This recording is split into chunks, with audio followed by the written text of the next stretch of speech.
You're listening to Discography Discussion, episode 195, Training for Utopia versus Tantrum of the Muse.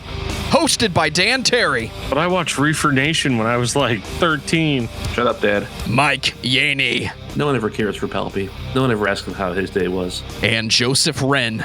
Thank you for playing. You host this fucking show. Oh yeah, that's good hydration.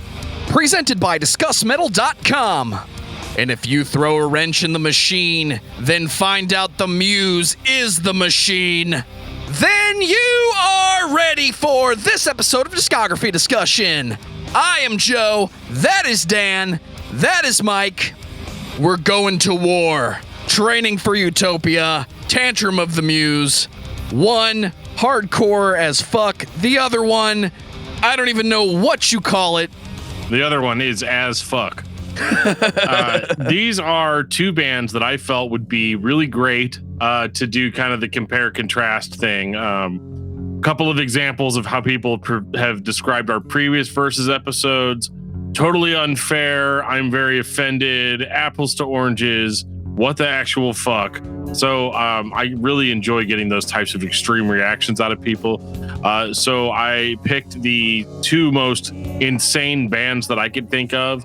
The kind of bands that when I listen to them, I don't feel 100% comfortable with what I'm hearing. And it actually can become very, very, very creepy in its own way as it goes. And, when we are talking about stuff like this, sometimes I feel like it's best to bring in somebody that, finds a certain amount of fascination with music like this.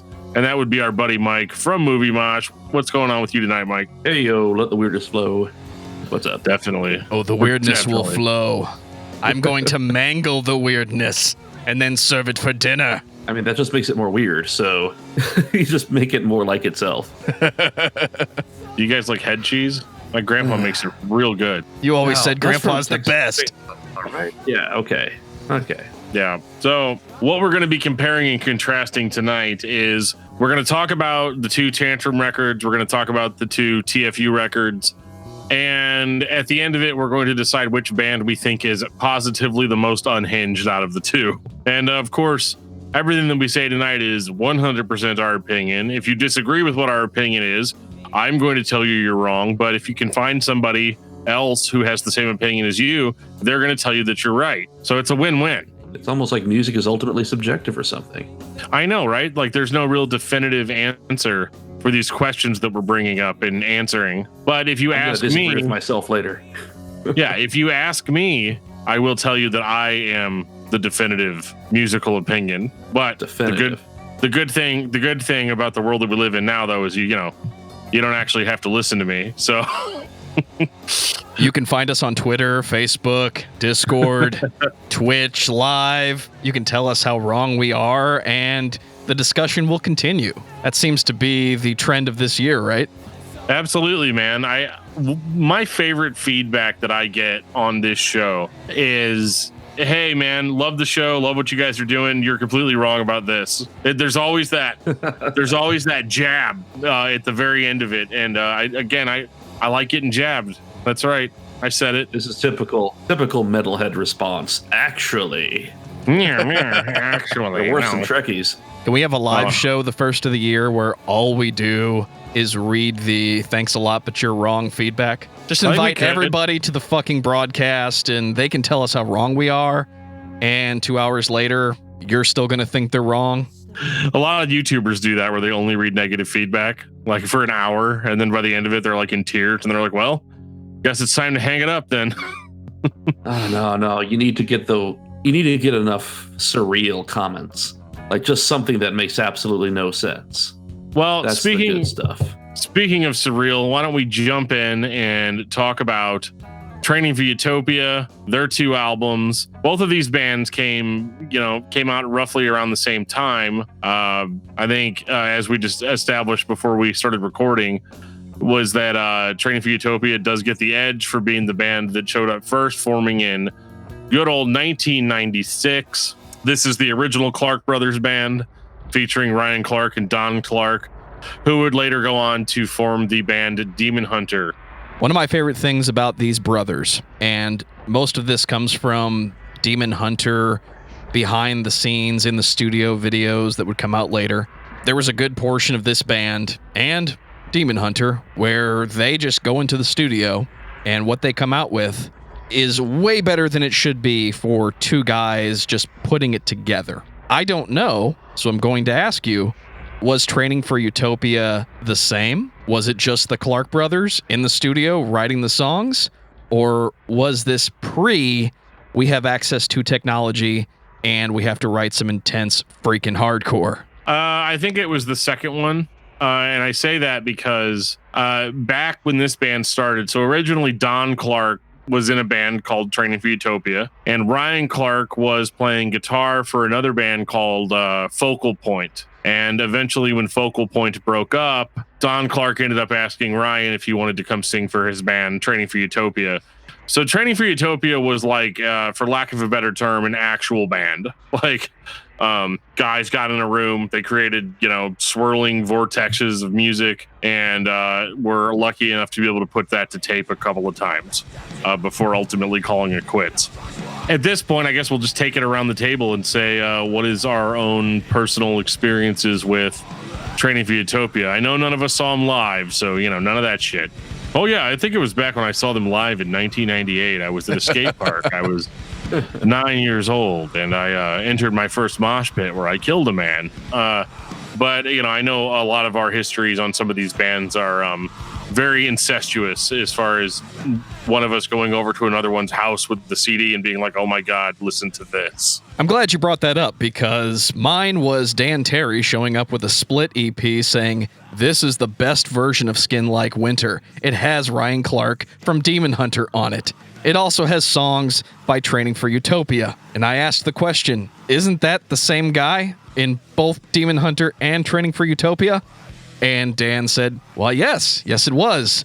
And in my opinion, Training for Utopia was the better band. It took me 15 years to get access to those records to actually confirm whether or not he was correct. Well, it just depends, I guess, on what your perspective is, and we're not gonna shit all over Demon Hunter. We did that already. But Training for Utopia, for the first time I heard them was with the Zayo split EP. A friend of ours named Tom had I think he was the one that bought the EP, and then we all got to hear it, and then we started looking into Training for Utopia. So the first thing I got was actually a tape of because I was at Cornerstone, and I got a huge deal on tapes. They were basically selling tapes for next to nothing versus the CD version. So I was like, oh fuck it, I'll just get the tapes.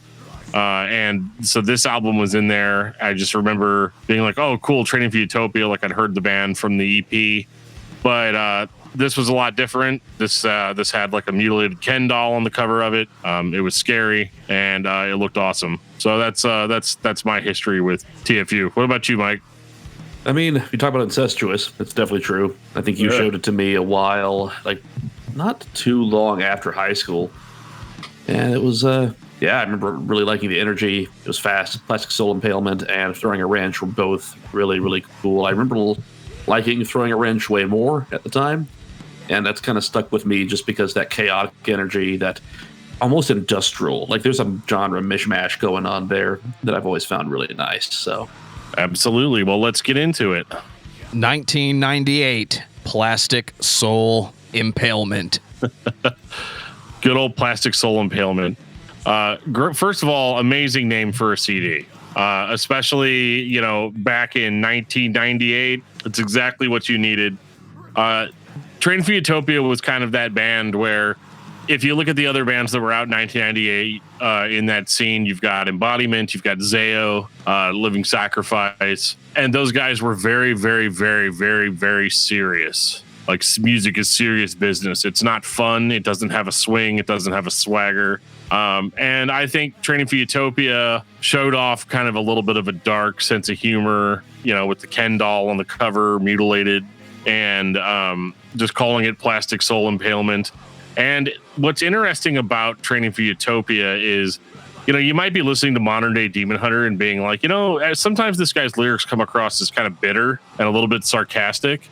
And you might be wondering where that comes from. Well, that absolutely comes from Training for Utopia. So, you take the lyrics of a Christian hardcore band from that time period, but you mix it with a whole bunch of self-loathing and a general distaste for people that you are perceiving to be wrong about something. And that was kind of the lyrical basis. But as far as the way this thing sounds, if you've ever been looking at a Tooth and Nail or Solid State release, and at the bottom you see like copyright whatever year spinning audio vortex, this is a band that literally sounds like that, a spinning audio vortex. They make noise. I think they called it they self-called it spazcore, and I'm really glad that's a name that didn't take off, but it's I just feel like a total idiot. Him is really into spazcore, It sounds as random as it looks. Yeah. So people didn't take stuff like that seriously. No, not at all. Yeah, you're saying micro genres. Yeah. Yeah, we got into a whole conversation about Viking metal on Discord the other day. So shout out to the satanic puppy. Overlord. But I do think that this was probably the most different sounding solid state hardcore record that had come out at that time. I mean, past the initial shock of Zao, is sounding the way they ended up sounding. But with Training for Utopia, they were kind of the first chaos, or as we usually refer to them as a chaotic hardcore band. They were kind of the first ones that were really doing this style as early as they were. And I think the result is really cool. This record is full of all kinds of creepy ambient interludes, usually with Ryan Clark rambling some crazy weird shit in the background. And but the screams are intense. The lyrics are dead serious, but are also very kind of sarcastic and dark. And as a complete package, it almost has no business being a Christian hardcore record in the sense that it's not super uplifting in any sense of the word. So are you telling me this is the actual origin story of chaotic hardcore in the mainstream perspective? Maybe for the Christian, I'd imagine. Yes, Mike, exactly. Hit it right on the head. In the Christian scene, absolutely. In the secular scene, you already had Converge and Dead Guy and Botch and Coalesce and all of those types of bands that were doing a similar style to this. But as far as Christian music goes, yeah, there was kind of really nothing going on that was like this at that time. But I mean, to be honest with you, though, I don't necessarily think that TFU was the breakthrough band. For whatever reason, they don't hold classic status with everybody. For a lot of people, they're almost just a footnote of oh yeah, these guys went on to form Demon Hunter, and I mean, in my opinion, a downgrade for sure. But I also like money. I also like to pay my bills. So, I'm not going to really be upset about that. But this record is, it's pretty damn close to perfect for what it's set out to achieve. I'm not entirely into what this record was trying to achieve, but I respect that this band put together a full-length record of what was otherwise chaotic hardcore. Dissonant, play the guitar, make the noises, play the drums, scream, talk. The formula of chaotic hardcore is there, but this suffers from, I've heard it so many times, I'm not sure what's unique about it. It is the origin in the Christian music scene, I'll give it that, but I've heard this done so much better by other bands, I question how important it is in the lineage of chaotic hardcore. I'm not just really sure I know what exactly they're going for overall. I mean, musically, it's pretty straightforward. Lyrically, sometimes I find myself just looking through the lyrics and thinking, dude, hurt you. Especially let me see. Good example of what I'm talking about would have to be a single-handed attempt at revolution, which is basically one big MySpace angry note at someone.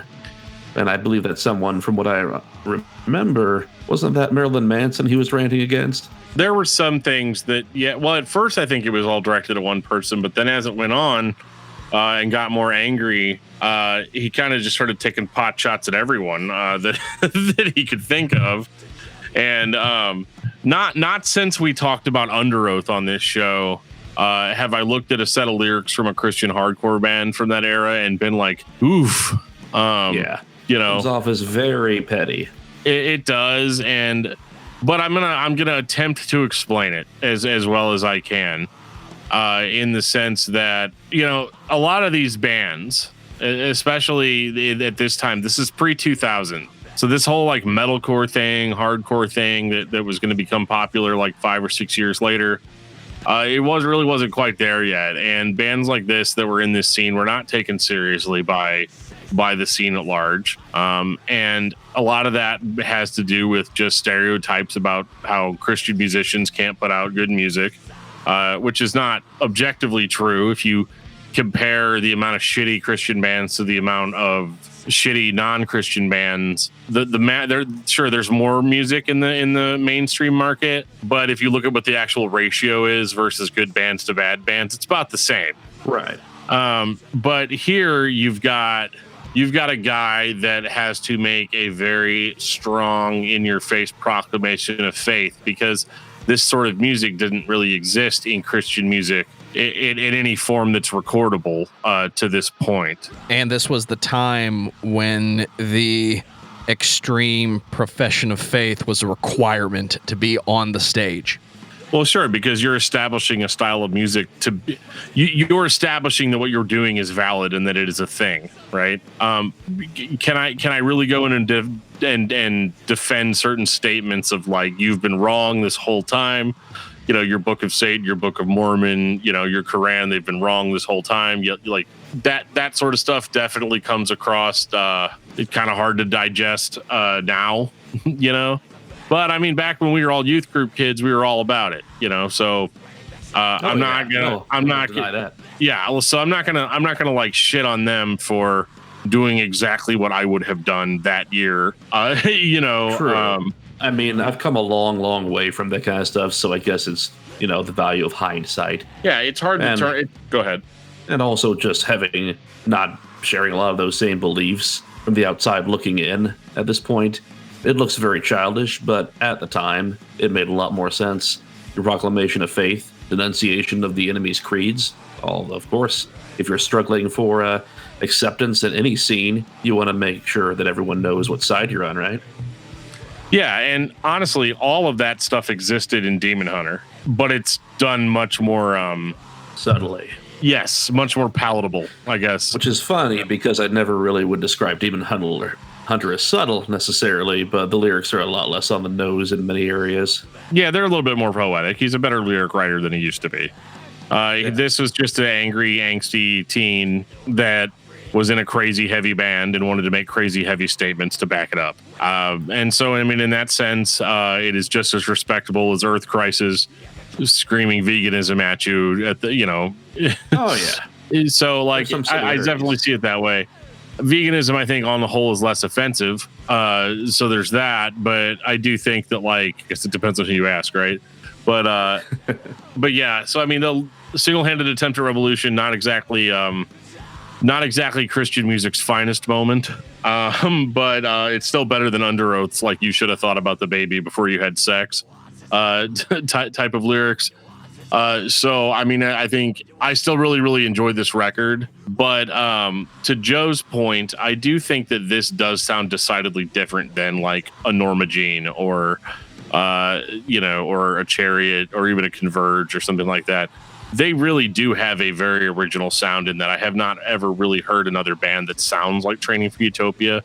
And that's on both records, despite how different both of these records actually sound. But like, even on this one, I've never really heard anything that sounds really kind of how they were doing things. The only other band I can think of that even comes close is like a Spitfire. Are we ready to throw a wrench in the American music machine? Yeah! So this is where the shit starts getting really good. 1999. So if a record can sound sarcastic, this record sounds sarcastic. And it sounds to me, from everything that I've gathered about this record, that they sat down and basically created a record just like they basically sat down and made Plastic Soul Impalement Part 2, right? And then they went in and they gave the music to a guy that was like, oh, I think we should remix this and add a bunch of loops and samples and stuff and mix this like industrial sound into this hardcore sound that you guys are doing, and that ended up being the record. Was this the first hardcore influenced record that took advantage of the industrial mashup sound that was really popular at that time? Throughout I don't know. the popularity of nu metal, you had a lot of bands like Nine Inch Nails, Dead Z, Orgy's the big one that comes to mind, Union Underground. They were all trying to do that partial industrial thing and incorporate those electronic elements. I really think this is the first time an independent artist, because that's really what they were, had that same tinge put on their music. I can't think of another example that came out earlier that took advantage of the same thing. Because when you talk about like a Clank or a Circle of Dust, that's a different animal. That's music written with an industrial mindset, not a hardcore mindset with remixes. I want to say there's a lot of bands out there that kind of predate it, but I've fallen out of listening to that genre for so long. It's really, I'm going to have to dig into my curiosity cabinet to find anything that's going to put that argument forward. But I don't really think it's that unique sounding overall. But one thing that really sets TFU apart, I think, is not necessarily the industrial stuff, but the nice kind of ambient overlay. No matter how chaotic it gets, there's always a bit of weird melody, a bit of, something almost symphonic to it. This record has a lot more like swagger to it than Plastic Soul Impalement, whereas that record was a little bit more serious. This one's a little bit more fun, a little bit more like we're obviously on the nose, going out of our way to try to sound cool and different, and this would have been for that year, like very different sounding. Lyrics are all over the place, very strange on this record, and there's a lot of like conflicting emotion, like not emotions, that's not really the right word, but there's a lot of conflicting themes from what you're hearing versus what's actually being said. He's not saying something different, but he's creating he on this record, he does this several times where he creates a mood with the music and with the melody of the song. But when you actually read the lyrics, it's like so contradictory to what's going on musically that it's almost like a musical double take. And the best example that I have for that is the song "Everything, Including the Stars Is Falling, Baby." I was just about to say that myself. Yes, it's a very beautiful acoustic piece. Ryan Clark, as we all know, is a very skilled, clean vocalist as well as a screaming guy. And it's like so like cheap. Like it sounds like something you would have heard on the radio like 10:30 at night, driving through Middle America, like driving through the Bible Belt on the local alternative rock station. And it sounds like a love song. And then you actually listen to what he's saying. And I'm going to actually welcome back to the return of Dan Reed's lyrics on the podcast. It's been a long time. So he says, I'll forget what you said to me. Just pretend didn't mean anything. If I could clamp you shut, maybe I just would. I'd leave you quiet for days. Would that do any good? He goes, you don't know when to shut your mouth. You keep on rambling around. If I could hold you down, maybe I just would. On your face for days. Would that do any good? I'm like, holy shit, Ryan Clark. Lyrical dissonance. Yes. Dr. Frankenstein, I bought the bolts and the metal pieces that you wanted to bolt the monster's mouth shut. Will this work? This is just... New York City is overrated. The next one where like the dude's just going to be petty enough to write an entire song about how he played a fucking show in New York and got ripped off. But he does it. It's so hilarious. Listen to that. He's like $300. Yes, what will pay? Somehow I feel like you're bluffing. Hand me the money. Hand me the money. I mean, it's just we're like they're not even recognizable as the band that put out the last record, and that's what I think is funny about it is that like it's all the same dudes as far as I know, but they've crafted something much more original and much more memorable with this record, more so than the first. But whereas how I said the first record absolutely accomplishes what it set out to do, This record absolutely accomplishes something, but I have no clue what they set out to do here. It's a big middle finger. It's a fuck you. Yeah, absolutely. And there's a certain fuck you to multiple things. Multiple people will probably know. Yeah. Well, and what I think is really funny about this record too is that it parallels whenever we're going to be talking about Tantrum here in a little while. How they had Training for Utopia has, throwing a wrench in the see on Spotify, it doesn't show me the actual name of the whole album. So for this record, it says throwing a wrench on Spotify, but the actual CD says throwing a wrench into the American music machine. And then we're going to have Tantrum here in a little bit with their modern music. And they even have a song called Screw the Christian Music Industry. So there's a parallel there. And I didn't just pick these because they both, start with T and it's a great alliteration. But I do think that this record is wholly unique and actually succeeds at being different and weird than the first record did. But I do like how unhinged this still is. But it's also with a big wink. Whereas I feel like the first record was kind of uber serious. This one kind of slows that down a little bit and goes a little bit more for the sarcastic, goes for the cheap shot. These guys are crazy, just straight up crazy. The lyrical dissonance, as Mike so eloquently put it, is very strong with this band.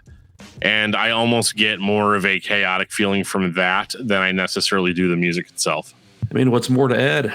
I still like Plastic Soul Impalement. It's a good, solid hardcore album, but you're talking multiple other bands that do the same thing, some of them better. Plastic Soul Impalement is good, but Throwing a Wrench is usually what I think of when I think of TFU, because it's relatively unique. It's got that nice little, that crunch, followed by that weird looping sound, that 808 beat, followed by static, and then just... So, yep. I mean, there's bands that do stuff like that, but that album just nails that sound for me. So it's in rotation, shows up every few months in my car. So what more to say? Oh, I've got plenty to say. Well, before we ask the Muse for the real head cheese recipe, I'm going to take this time to say thank you to everyone for listening to the podcast. Thank you for listening and for subscribing. If you are not a subscriber, then you can find everything Discography discussion at discussmetal.com. We are on Spotify, Apple and Google Podcasts, TuneIn Radio, Stitcher, iHeartRadio. So if you have an Amazon Echo or a Google Home, you have no excuse. Ask it to play the latest episode of the Discography Discussion podcast, and it will. We're also on Facebook and on Twitter at Discuss Metal. Be sure to like, favorite, and subscribe. It really helps us out. It lets us know you're listening. And now Dan is going to tell us all about 5-star reviews. Well, I do enjoy my 5-star reviews here and there. Whenever we get them, we read them. Even if they're not 5 stars, we usually read them. I don't care. Leave us a review however you can leave us one. The other cool thing is sharing the episode. Sharing is absolutely caring, and it is so generic because it is so true. Sharing the episodes is awesome. Thank you guys so much for sharing the episodes and getting people into the podcast that would have never given it a chance before you strapped them down to a chair and made them listen. It's a little late in the month, so I'm going to go ahead and say thank you to Luke Robinson, our latest Patreon subscriber. Yes, Luke, thank you so much, man. We will be definitely talking to you soon. Joe and I have been talking about a lot of different things to do with the Patreon. We're coming up with some cool stuff for you guys that goes beyond just us leaving you guys the weekly reviews and stuff. We just released a Patreon special with John Drake of the Nerf Herder Console podcast. So if you're a Patreon subscriber, you can listen to that right now. And we would definitely want to do more stuff like that. Maybe do some exclusive live events, hangouts, stuff like that. Whatever we can do digitally, unfortunately, because there are evil germs trying to kill us every second that we're alive, which I experienced earlier this week. So, yeah, I feel you. Also, shout out to Heil Sound and their glorious Finn microphones. If you guys love the way the podcast has been sounding lately, let us know. I know nobody can see that, but goddamn, I love this microphone. Yours is glowing blue. It is. Blue and chrome. Joe's Darth Vader. He has the red glow. I've got the blue glow. Never thought I'd find myself as the good guy on that end of the equation. Yes, you would, Batman. All right. Well, Training for Utopia was pretty crazy, right, guys? They were a little crazy. I mean, humor me. When you're doing chaotic hardcore, eventually it just kind of sounds normal to me. Yeah, it's exactly when crazy is just everywhere. I mean, that's normal. Someone's just gonna be like, "Hey guys, let's tone it down." That's crazy. How do you out crazy a band like Training for Utopia? You find the Muse, you don't change his diaper, and you wait for him to throw a tantrum. Well, I was just going to say the secret to being crazier than Training for Utopia is to be Steven Sorrow. Watch loads and loads of cult films and splice them into everything that you do. And it's beautiful. This is the story of the happiest man in the world. I'm not by any means, this is not a heaviness contest. This is not a pissing contest on which band is heavier. I'm just more concerned with which band I feel is the most unhinged. Honestly, Tantrum of the Muse, kind of a different side of the coin, as they are going to be approaching this less from a heaviness perspective or an extreme music perspective, and more of like that crazy indie. It's kind of like how I always tell people I like Screamo, and they're like, oh, okay, well, this guy's clearly a moron that likes bands like My Chemical Romance. And that's not actually what I mean whenever I say that my favorite types of Screamo or emo bands sound more like grindcore bands. That's almost kind of more where Tantrum of the Muse is. They are a band that I would really describe as, at their base, punk rock band. Some alternative influences. That's fair. It's definitely got a lot of punk energy. They've got that punk rock energy. But what makes it interesting is it's a punk rock band if the lead singer is a total psychopath. Because what happens is you go from more catchy songs. Well, no, you know what? I'm not setting this up right. So their first record, probably one of my favorite names for a record of all time. You want to say it, Joe, or you want me to say it? 1999, The Heart is a Two-Headed Sperm. Record literally starts off with a guy goes, hey, everybody, let's go do things set to popular music. And then you are just absolutely assaulted by dissonant guitars, weird group chants. It's not even like screaming. It's not like screaming in like a hardcore sense. It's just like a bunch of dudes yelling in a room in this creepy ass rhythmic fashion, which then eventually culminates in a chainsaw going off as you hear people screaming as they are presumably being torn to pieces. Not what I was expecting to hear the first time I listened to this record, because it literally just said Tantrum of the Muse, The Heart is a Two-Headed Sperm, punk. Is punk, there's a lot of very extreme versions of punk out there. In that way, I don't think that Tantrum is like so very, very different. Not to say that just because something sounds like something else that's bad, because they do it very well, I think. But I don't really think it's as weird as TFU as far as weirdness meter goes. At least a few tracks stand out, but I don't know. I feel like I've only listened to these albums a few times recently. Maybe I just need to let it sink in. I disagree that the record is not as random. There is a line very hard to define between random, chaotic, and a solid attempt at artistic expression that may or may not be executed effectively depending on your personal view of what music is supposed to sound like. It is highly hypocritical of me to say that Training for Utopia, even though it's chaotic hardcore, basically sounds par for the course because I've heard other people do it. Tantrum of the Muse is like Captain Beefheart versus The Clash, in my opinion. It is so freaking random. It would be very easy for a music purist to point out all of the idiosyncrasies, inconsistencies, the lack of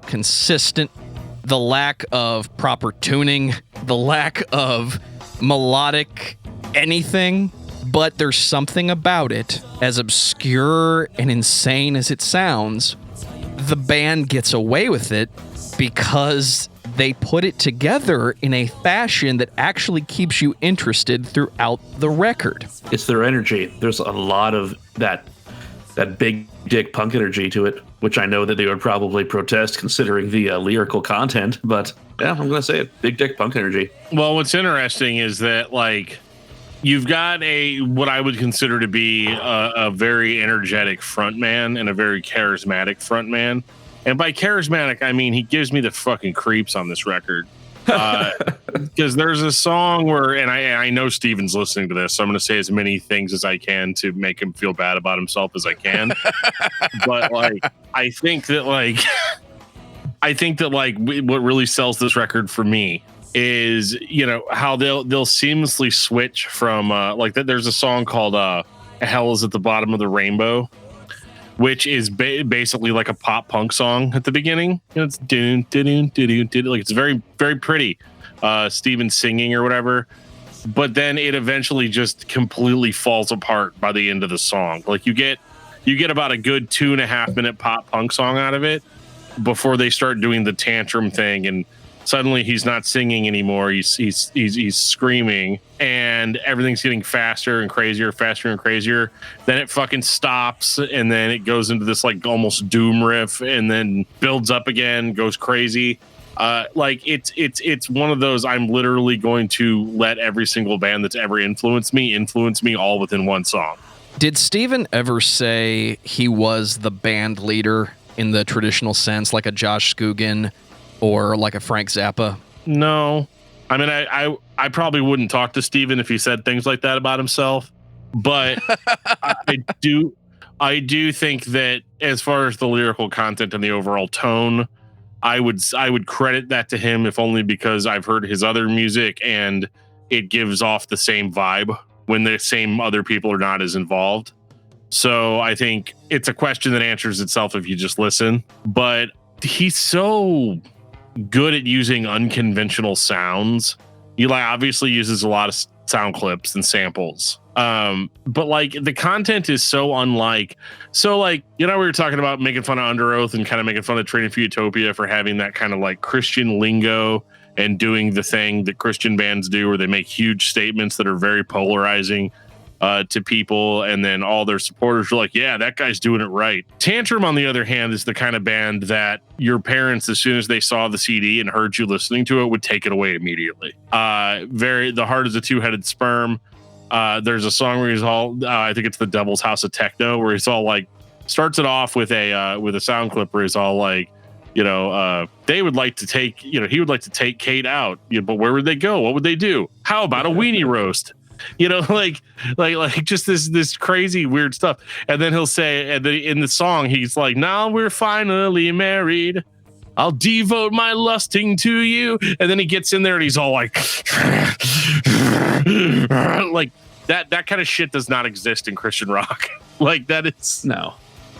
It's and he's very passionate, and he does share the same message as those bands that we're talking about it, but he approaches it with a realness that I feel like bands from this scene really don't do. And that's how these guys built up a reputation in this kind of underground scene, as being these like total whack jobs. You know, like there's tour stories about them supposedly setting people on fire on tour and doing all. And of course, when we did our Discuss Metal interview with Steven, he's like, yeah, most of that was largely bullshit, you know. But this is how they got their reputation, for just being insane. Their live shows were insane. I mean, instruments thrown all over the room, just whatever you could do to make a giant spectacle of yourself. That's what these guys did. They rode on that. What's coming from that is like, if you're playing a venue where there's basically everyone else is sounding like Skillet, you're going to stand out. People are going to be like, oh, we've got to be afraid of those people. Well, I asked the question earlier, not because I'm trying to praise Steven or tear him down, because maybe his ego is too fucking big. That's why the band wasn't around very long. Not saying any of that. But I asked the question because... You just said it. One of the most consistent factors I find with those type of bands, the truly artistic, we're going to lay this down as quickly as possible, or really I'm here to motivate the band to create art. It doesn't always sound perfect, but it always sounds interesting. And Tantrum of the Muse has that same interesting quality that comes from like a Frank Zappa, where it sounds a little sloppy, even though the band was extremely well rehearsed. The Chariot would be the best example I can come up with in hardcore, because it consistently sounds like the band is being motivated to do something. And it sounds very urgent. it doesn't sound thought out. Like we spent 6 months in the studio trying to come up with the perfect sloppy sounding guitar riff. This sounds like somebody, or the band as a whole, if they were properly motivated together, got in a room, found something interesting, and just started going. And I don't know how much of that is Steven. I don't know how much of that is the band as a whole. But it has that same interesting quality that follows Steven into, like, Unteachers. Just random enough. Part of it could just be the how it feels like a live show. Like there's that same energy. I think that's a lot of it. I think the thing that stands out the most to me is not being able to predict what's going to happen next. Because even with bands like Training for Utopia, eventually, if you're listening long enough, you'll grab the formula. Like it'll become apparent to you that this is how they approach writing songs. Tantrum consistently is not that way. Obviously I know the records like the back of my hand now, but like I didn't used to, and it used to be a genuinely surprising listen the first few times, because there is no rhyme or reason. They'll go from a dissonant, chaotic, screamy song to a very slow, heartfelt, almost beautiful sounding melodic track, and then they'll go pop punk, and then they'll go like just straight ahead, like noise rock. And then some songs are just a mixture of like audio clips and just weird fucking noodling around. It's just, and you could almost accuse it as being like, well, obviously they just didn't have a direction, and everybody loved it because of how crazy it was. But like, I think that everything on the Heart as a Two-Headed Sperm is intentional. Yeah, there's definitely a direction to it. Totally. And I think that, like, I don't know, this record is very special to me. It's one of my favorites in the kind of crazier music sense. And you can definitely hear traces of it in everything that the dude's doing now. Yeah. Oh, speaking of now, it's kind of weird because I think you showed me the Tourist Trap show before I even knew that he had a band in the first place. Mm-hmm. Talk about musical smorgasbord. It is always a delight. I found out so much from that show. Oh yeah, I love listening to it. And Tantrum the Muse has the way he edits that show is almost the way his band, like, kind of, it has that same urgency that Joe was talking about. Absolutely. And that same kind of energy. And you could just tell, like, you just imagine someone who's just so excited to be doing what they're doing. Absolutely. That's really rare in music across the board, I would say. Are we ready for Modern Music 2000? Modern Music 2000 is, when you look at the cover of this record, it's a burning fucking pig's head. That's the first thing that your parents are going to notice. And as they throw the record out onto the street, they'll notice on the back that there is actually a song called Screw the Christian Industry. Yes. Which Steven even told me that he straight up wrote that song just to piss people off. Because the interesting thing is that he said in the interview, and I think it's relevant here, is that, like, he said that, like, whenever they released The Heart as a Two-Headed Sperm and they kind of started doing like little tours and tour packages and things like that, that like they kind of got this reputation as being this crazy band that like didn't give a damn about anything and would just say anything and do anything.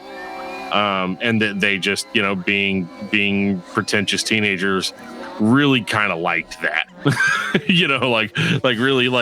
like leaned into that pretty hard. And so that's how you get a record like Modern Music, where largely they're still doing a lot of the same stuff that they were doing on The Heart as a Two-Headed Sperm. But now we're getting into darker tones. We're getting into more Weird Out territory. You can tell that dude's listening to like a bunch of progressive rock. Homie's rocking some King Crimson when he's writing these songs. Hell yeah, dude. and there's nothing wrong with that. I mean, I love King Crimson, but like, I have to be in a specific mood to listen to this record versus The Heart as a Two-Headed Sperm, because this record has a much stronger, like, if Two-Headed Sperm was more of a punk record, Modern Music is more of a rock record. It's more of like a progressive rock type of thing. Every now and again they'll completely flip out and do the tantrum thing for a few minutes, because the word tantrum in their band name is not just a clever word that they threw out there. they literally throw tantrums on some of these tracks. And but this record is overall it's kind of a piss off your parents record. But if you can look past that, what you actually have are some really interesting ideas, and are also close enough musically to what Steven was doing in Unteachers that it makes a whole lot of sense that he went in the direction that he went in after releasing this. But it's not my favorite of the two. I don't think it's as crazy. I don't think it's as chaotic.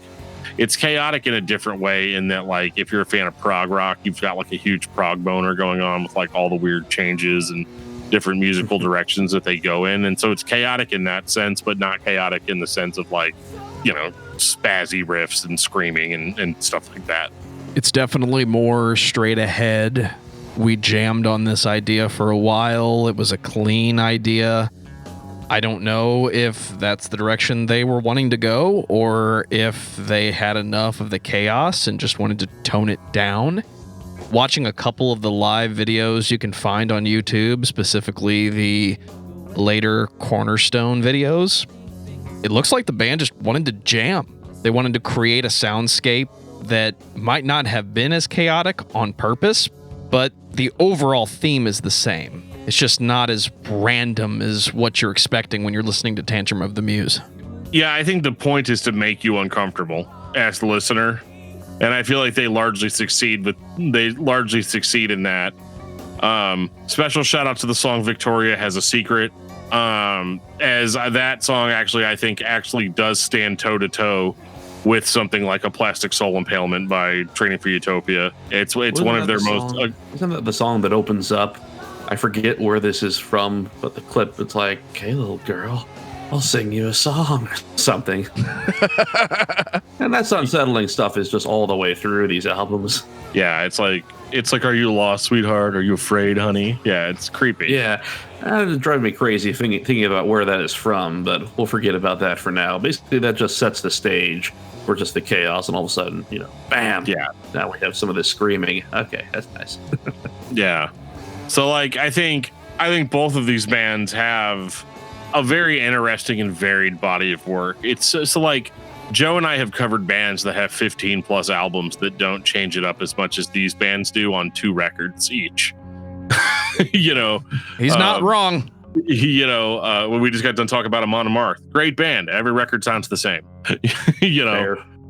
So and bands like that are totally fine. You only need one Nile record. You get the point. If you only need one Amon Amarth record, you only need one Slayer record. But like with bands like Tantrum and Training for Utopia, what attracts me to them is the fact that I'm not necessarily listening to hear something familiar. I think a lot of popular music, rock music, more of your general pop and R&B stuff is based on familiarity, whether that be familiarity of the song being played 10 billion times until you can't get it out of your head, or familiarity maybe to something else that you've heard that's just not quite tangible. So your brain just tells you, yes, no, this is the sound that you want to hear. These both of these bands, all 4 of these records we've talked about, are completely the antithesis to this. Screw your musical context. Listen to this. That kind of stuff. Yeah, and if you haven't listened to these records tons of times and memorized them, then you're gonna be nervous when you're listening to them. I had the same experience listening to a Dillinger Escape Plan when it was the records that I hadn't heard yet. Anything that wasn't Miss Machine or Calculating Infinity was a total surprise to me. And these records were very much the same way until I memorized them. But like, I don't know. I guess this is where we do it. This is where we do the damn thing at the end of the episode, where we talk about which band do you think was the most unhinged or the most unpredictable out of these 2 bands? Is this our final thoughts for this particular episode?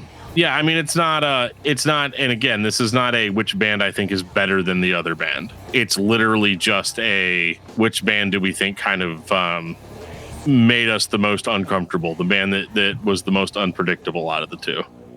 If you consider unpredictable to be what the band does first and what they follow up the initial release with, I think Training for Utopia is more unexpected. You go from chaotic hardcore at its core, what very well could be the origin of the style, at least in the Christian music industry, to we're going to write some metal-esque songs that get remixed and we release the remix. Nobody's expecting that. Not in 1999. At the same time, Tantrum of the Muse, they give you what is arguably more of an artistic record first, and then they mellow out after that. You're still getting the melodic overtones, the indie rock overtones, even with the second record, which is a little more of a jam than a this is how chaotic we're going to be on stage with our sound clips. So between the two, who is the more unhinged? I hate to say it, the answer is Tantrum of the Muse, because they're creating a soundscape that can be mellow, or it can be loud, or it can be crazy.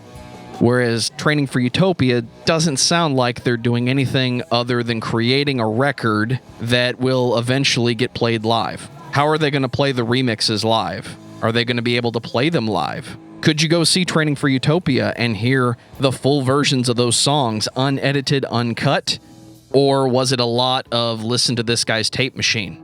Clearly you'd have to listen to the tape machine if Tantrum of the Muse is playing live, but at the same time, they can still play a set without it.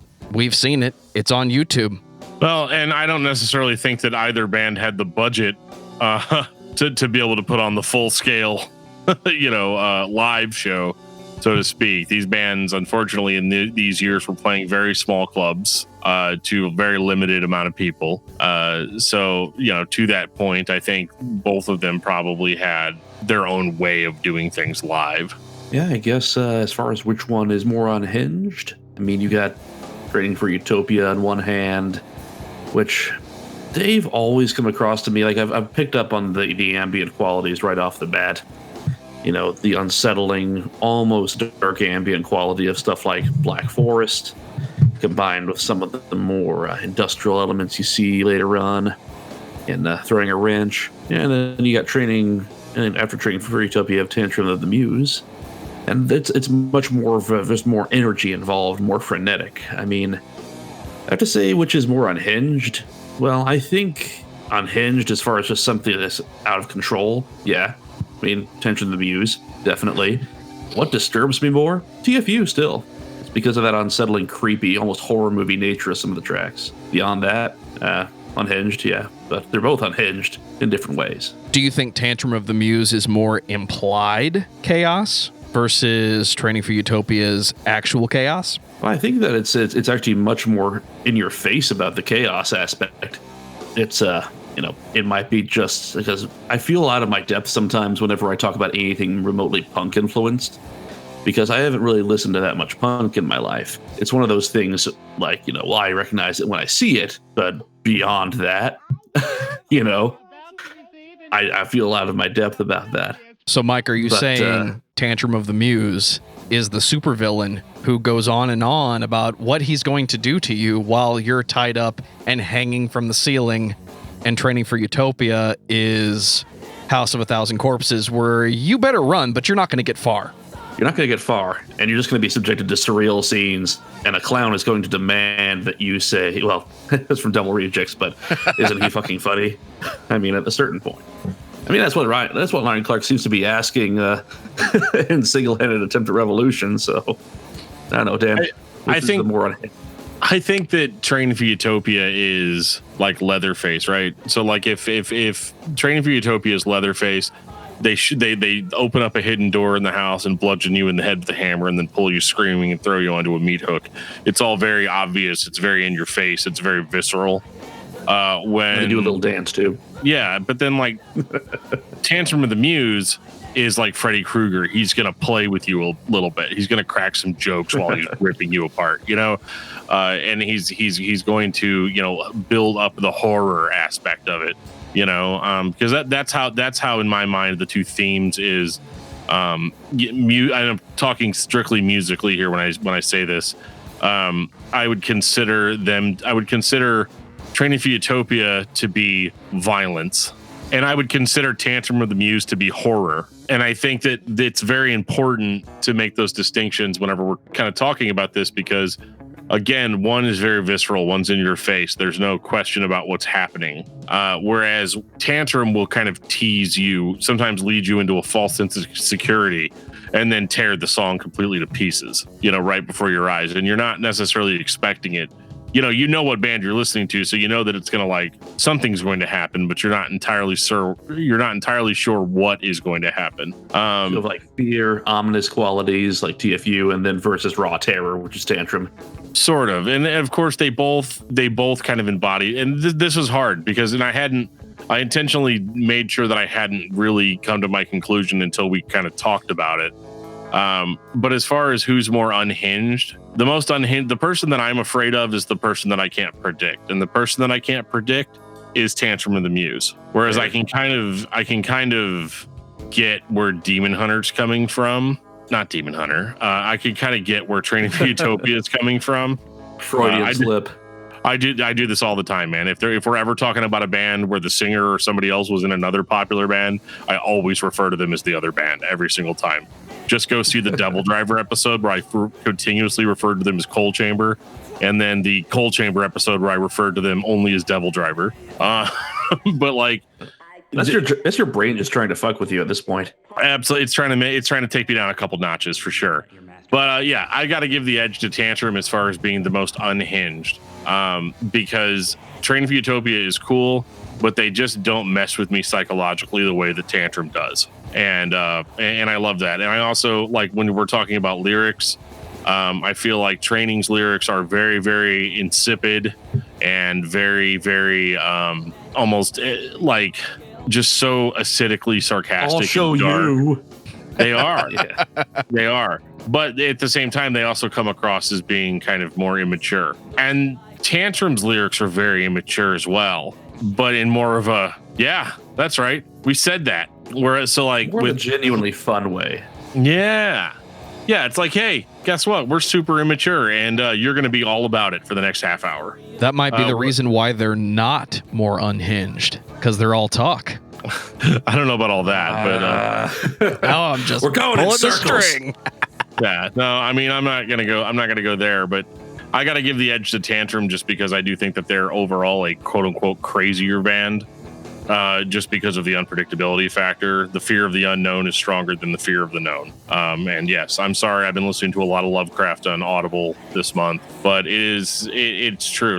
The not knowing what's going to happen is scarier to me and more uncomfortable to listen to, and by proxy, fun, than maybe something like a Training for Utopia. And obviously, I love both bands for very different reasons. But for the sake of this episode, I'm going to have to give the edge to Tantrum as far as being the crazier of the two, despite not being the heaviest of the two or the most extreme musically of the two. Mike, are you sticking with Training for Utopia? As far as the most unhinged? No. It's the difference between what creeps me out and what I think is genuinely insane. TFU still creeps me out. But I have a Tantrum of the Muse is a fun romp. I don't know. It's more unhinged, but it's a fun romp. It sounds like we agree. For discussmetal.com, the more unhinged band is Tantrum of the Muse. Our opinion. Oh, yeah. Let us know if we're right. Let us know if we're wrong. Let us know if you disagree or if you agree. Dan's going to tell you where you can tell us that at the end of the show. Mike, what's your album of the week? Ooh, David Parsons, Dorje, Ling. Tibetan dark ambient. Throat singing, but like aliens doing it. It's fun. I'm intrigued. Dan, what about you? I decided to dig into Kekal again this week because it's just been way too long.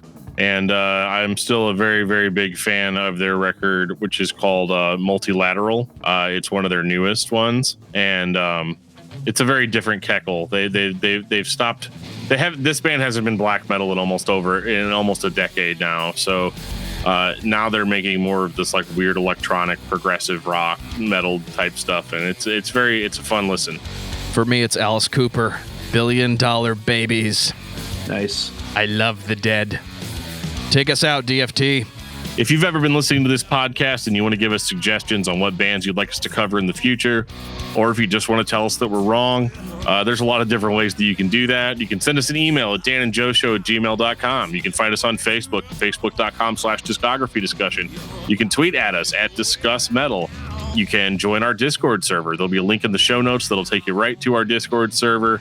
You can join the Discography Discussion official group on Facebook. We are doing a lot more live stuff lately. So I've been on twitch.tv/discussmetaldan for the past several months, streaming whatever video game I decide to play. I'm currently in the middle of Black Mesa, which is a remake of the original Half-Life in the Half-Life 2 engine. So I'm on mission 9 of 18, and in case you're wondering why you would want to watch me play a video game, I'm not very good at solving puzzles in video games. So it's very helpful when you guys show up and are like, "Hey, idiot, go plug the thing into the thing. How are you missing this?" And that helps me feel like a smart person for finishing the game. So check us out on Twitch. Check out my other show, Brutally Speaking, where we do tons and tons of live stuff. We will have more information on Brutally Speaking coming up in 2021. And on that note, this has been episode 195 of Discography Discussion. Thank you for listening. You can like us on Facebook and follow us on Twitter at Discuss Metal. Subscribe to our podcast everywhere you listen to podcasts, including Google Play, Apple Podcasts, and Stitcher. Visit discussmetal.com for all things discography discussion. And please send questions and comments to danandjoeshow@gmail.com. If you are not a patron, you can become one at patreon.com/discussmetal. We have some sweet perks. I like money. $1 a month gets you into that exclusive album review feed. Mike, can I get a chaos? Chaos. Yes. Like Sonic the Hedgehog. Chaos Control.